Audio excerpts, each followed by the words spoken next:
receita, eu consigo perceber quais receitas a minha despesa está comprometendo. Mas isso sempre lembrando que não pode haver vinculação formal dessas despesas com essas receitas, porque isso é constitucionalmente proibido. É apenas um cálculo que eu estou fazendo, né? Aí eu posso fazer uma outra coluna que diz respeito aos resultados orçamentários. Eu pego a minha receita e tiro a minha despesa. E eu vejo se tive superávit ou déficit. E aí eu vejo isso em relação a cada ano. E aí eu posso fazer isso mês a mês. E a minha planilhinha vai ficando um painelzinho redondinho que mostra se a prefeitura está desenvolvendo a sua atividade financeira de forma sustentável, se as prioridades são as mais adequadas.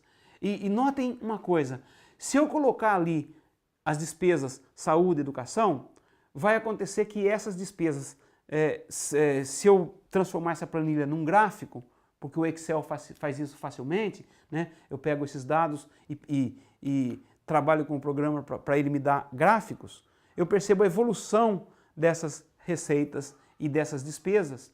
Eu consigo perceber também a taxa de crescimento das receitas e a taxa de crescimento das despesas. Eu posso constatar que a minha receita total está crescendo a uma taxa de 4,5% ao mês em média, mas o meu gasto com saúde está crescendo 7,5%, portanto o meu gasto com saúde está comendo muito da despesa e eu tenho que dar uma controlada para poder gastar com outras despesas, né? Eu estou querendo dizer que construindo uma planilha bem concebida, que pegue os elementos relevantes, os relevantes são esses que eu estou mencionando aqui no caso do município, eu consigo verificar todo esse andamento ano a ano e também mês a mês da receita e despesa e consigo fazer perguntas relevantes. Mas prefeito, por que cresceu tanto a saúde nesse mês? Né? Se a despesa não está crescendo na mesma proporção e eu estou aumentando o gasto com saúde, no que eu estou deixando de gastar? Isso pode acontecer. Então, por exemplo, você pode notar um crescimento muito grande no gasto com saúde e perceber que naqueles meses isso está acontecendo por meio de cortes na educação. E aí você pergunta para a prefeitura o que está acontecendo?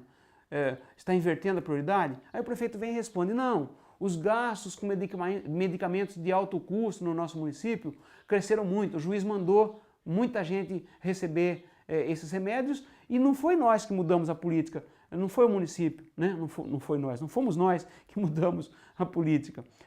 Então há uma causa externa à nossa vontade e está dada a explicação, mas essa explicação dada coloca para aqueles interessados no controle social do gasto público um problema que o município está enfrentando. E este é também objeto de controle social do gasto público. Qual o impacto de continuar fornecendo esses remédios de alto custo? É meritório fazê-lo? É, mas a que custo isso está acontecendo? Né? Onde que eu verifico isso? Com esses números da planilha. Outro elemento importante do monitoramento financeiro é o controle da despesa, né?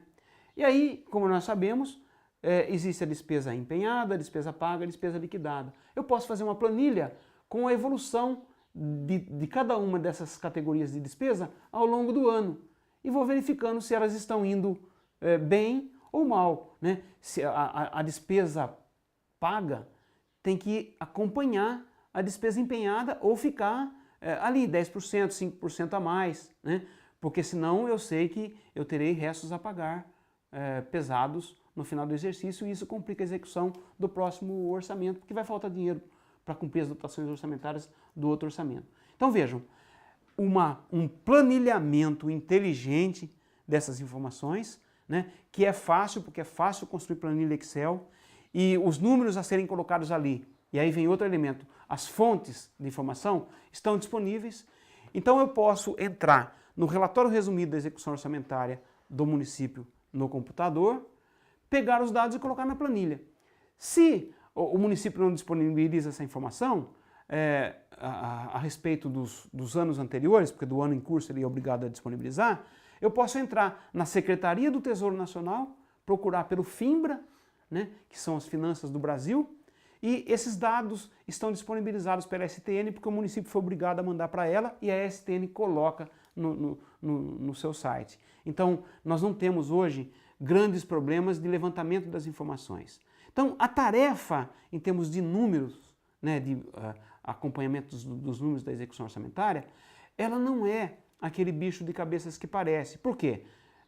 Os números hoje em dia estão disponíveis. Fazer contas com esses números não precisa nem de calculadora mais, basta colocar os números numa planilha e essa planilha faz os cálculos para você. Inclusive, o deflacionamento fica muito fácil. Um exemplo de planilha desse tipo, volto a dizer, está lá no blog Tom Web, que está lá no final desta lição, desta aula. Para ilustrar essa proposta de um painel financeiro municipal como instrumento de controle dos números, de monitoramento dos números da execução orçamentária, vamos a uma planilha que inclusive pode ser baixada para uso, para preenchimento de qualquer interessado, que é a seguinte, que você vê na tela. Ali destacados em azul, nós temos as receitas próprias, como o nome ali indica, né? Estão todas as receitas ali listadas, relevantes.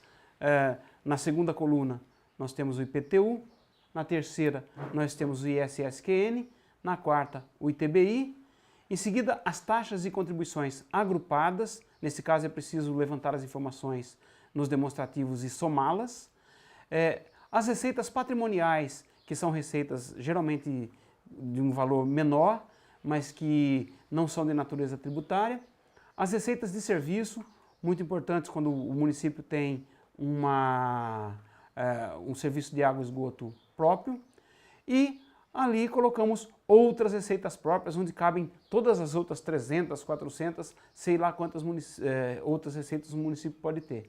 E a coluna seguinte, a receita própria total, que nada mais é do que a somatória de todas as anteriores. E note que, na primeira coluna, nós temos dois elementos. O ano, no caso dessa planilha começa em 2005, o ano 2005, e na linha de 2005 nós colocamos as respectivas receitas para cada uma dessas fontes e depois as somamos no final, na última coluna, em azul. Abaixo você tem ali um triângulozinho 2005/2006. O triângulo representa a variação, quer dizer, quanto variou em percentual a receita de cada um desses tributos na passagem do ano 2005 para 2006. Ou seja, você tem uma informação ali bastante completa de quanto foi a receita de cada um dos tributos e quanto ela variou ano a ano ao longo de todo o período 2005-2012. Né? Quer dizer, se você vê, por exemplo, ali o IPTU, se você vê ali o IPTU variando muito de um ano para outro, você pode, por exemplo, suspeitar que houve uma reforma tributária que fez com que crescesse muito o IPTU, ou que foram construídas muitas novas casas, e casas de qualidade que pagam mais IPTU, porque seu valor venal, que é o valor sobre o qual se cobra o IPTU, é muito alto. Vejam então que vários elementos podem chamar a atenção aqui, que não apenas as finanças, mas os elementos que fazem com que as finanças variem. Você pode também constatar aqui no IPTU uma queda progressiva da arrecadação. E aqui estamos pensando em arrecadação em termos reais, já descontada a inflação. Uma queda progressiva no IPTU pode significar um abandono da prefeitura na atualização da planta genérica de valores, o que priva a prefeitura de recursos e dificulta o sustento das políticas da prefeitura. E assim por diante, você pode encontrar vários elementos aqui nessa planilha. Passemos agora à receita transferida, que aqui nessa nossa planilha está destacada em algo próximo de vermelho ou rosa. Notem ali, receitas transferidas. E transferidas constitucionais, ou seja, são aquelas receitas que os municípios recebem dos outros entes por força de imposição constitucional. Não é uma transferência negociada, uma transferência feita por conta de convênios. E aí quais são elas, né? As receitas, primeiro, as duas principais receitas estaduais transferidas, que são o ICMS e o IPVA, né? Nas duas primeiras colunas em rosa. Depois a transferência federal, FPM, e as duas transferências por conta de políticas públicas compartilhadas. A do Fundeb, que é a da educação, e a do SUS, né, no caso SUS União. E aí nós colocamos outras receitas correntes transferidas, porque nós temos outras receitas correntes próprias, outras receitas correntes transferidas. E, outra vez, somamos todas as receitas destacadas em cor-de-rosa, a receita transferida total. Aí nós temos a receita própria total ali na última coluna em azul e a receita transferida total na última coluna em rosa. E isso esgota as principais receitas transferidas. Em seguida, nós temos nesta planilha que está servindo de exemplo, as chamadas receitas de capital. Ou seja, aquelas receitas da planilha em azul e em rosa são receitas correntes próprias, receitas transferidas próprias. Agora temos aqui as receitas de capital, que geralmente representam muito pouco da receita própria e elas variam muito. Então, as receitas correntes geralmente têm um comportamento bastante estável. Elas crescem a taxas modestas, na medida em que aumenta o número de imóveis, aumenta o número de carros, aumenta o volume de vendas, aumenta a quantidade de transações. Então, essas variáveis não dão saltos, elas crescem incrementalmente. As receitas de capital não têm um bom comportamento, digamos assim. Elas podem crescer muito e, de repente, diminuir. Porque, por exemplo, numa pequena cidade, se o governo federal transfere recursos para construir uma ponte, a ponte custa 2 milhões e o orçamento da cidade é de 10 milhões, de repente 2 milhões vai dar um salto na receita de capital, mas no ano seguinte não tem mais essa transferência. Então a receita de capital tem um comportamento atípico, enquanto que essas correntes têm típico. E isso dá para notar, né? Dá para a gente notar nos gráficos que eu vou mostrar depois. Então ali estão as receitas de capital. Nós temos as receitas de capital que são transferências de convênio, como essa da ponte que eu acabei de mencionar como exemplo, né? E temos as operações de crédito, receitas de capital porque o governo toma empréstimo. E temos outras receitas de capital que não se enquadram em nenhuma dessas duas. E aí temos as receitas de capital totais, né? Sempre a última coluna totaliza, né? Daí nós temos aqui as deduções do Fundeb, que como o município recebe transferência do Fundeb, também é descontado do ICMS a contribuição dele ao Fundeb, né? E é preciso deduzir, então, para se chegar à receita total. A última coluna, desprezem essa coluna em azul aqui, né? A última coluna é a receita total, que é tudo aquilo que o município, então, arrecada, ou melhor dizendo, ele recebe, né? E por que é melhor dizendo recebe? Porque parte das receitas municipais são arrecadadas. O município arrecada IPTU, arrecada ISS, arrecada ITBI. E outra parte não é arrecadada. Quem arrecada o ICMS é o Estado. Quem arrecada o imposto de renda e o IPI que vai para o FPM é a União. Então, o município tem receitas arrecadadas e receitas transferidas. As transferidas não são arrecadadas por ele. É importante essa distinção.